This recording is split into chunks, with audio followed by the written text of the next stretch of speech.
بسم اللہ الرحمن الرحیم۔ کبھی سوچا ہے ایک سنسان ریگستان، ایک اکیلا مسافر اور اندھیری رات کا خوف جہاں انسان نہیں صرف جنات کی دنیا جاگتی ہے۔ حضرت سعید بن جبیر رضی اللہ عنہ فرماتے ہیں کہ ایک بنو تمیمی شخص نے اپنے اسلام لانے کا یہ قصہ بیان کیا کہ ایک مرتبہ مجھے ایک سفر کے دوران ایک بہت بڑے ریگستان میں رات گزارنا پڑی۔ اس خوفناک ریگستان میں میری اونٹنی میرے ساتھ تھی اور میں بالکل تنہا تھا۔ رات کا وقت تھا۔ میں نے اونٹنی کو ایک جگہ بٹھایا اور خود لیٹ گیا اور سو جانے سے پہلے میں نے یہ پڑھا، اعوذ برب ھذا الوادی، یعنی اس وادی کے بڑے جن کے ساتھ میں پناہ مانگتا ہوں۔ یہ پڑھ کر میں سو گیا۔ سونے کے بعد خواب میں نے دیکھا کہ ایک قوی ہیکل جوان جس کے ہاتھ میں ایک خنجر ہے آیا اور آتے ہی وہ خنجر اس نے میری اونٹنی کے حلق پر رکھ دیا۔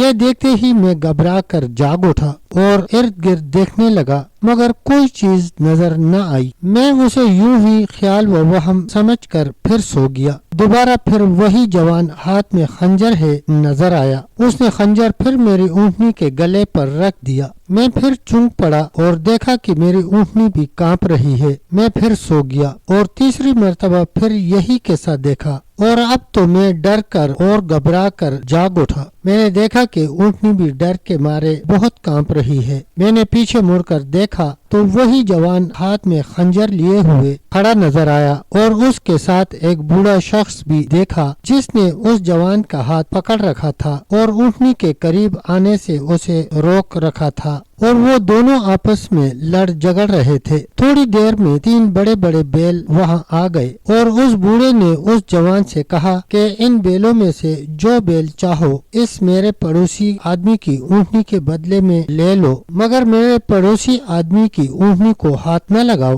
چنانچہ وہ جوان آگے بڑھا اور ان بیلوں میں سے ایک بیل اس نے پکڑ لیا اور اسے لے کر وہاں سے چلا گیا۔ پھر وہ بوڑھا شخص مجھ سے مخاطب ہو کر کہنے لگا کہ دیکھو بھائی، اب تم لوگ اس قسم کی ڈراؤنی جگہوں میں کسی جن کے ساتھ پناہ نہ مانگا کرو، اس لیے کہ اب ان کا زور اور ان کا طلسم ٹوٹ چکا ہے۔ اب تم یوں کہا کرو، یعنی میں محمد کے رب کے ساتھ پناہ مانگتا ہوں اس وادی کے ہول سے۔ میں نے کہا یہ محمد صلی اللہ علیہ وسلم کون ہیں؟ اس نے بتایا کہ محمد صلی اللہ علیہ وسلم نبی عربی ہیں۔ میں نے پوچھا کہاں رہتے ہیں؟ اس نے کہا کہ مدینہ منورہ میں۔ میں یہ سن کر انتہائی شوق میں اپنی اونٹنی پر سوار ہوا اور سیدھا مدینہ منورہ آ پہنچا اور حضور صلی اللہ علیہ وسلم کی خدمت میں حاضر ہو گیا۔ حضور صلی اللہ علیہ وسلم نے مجھے دیکھتے ہی میرا یہ سارا قصہ خود ہی لفظ بلفظ سنا دیا اور پھر مجھے مسلمان ہو جانے کے لیے ارشاد فرمایا تو میں فوراً کلمہ پڑھ کر حلقہ بگوش اسلام ہو گیا۔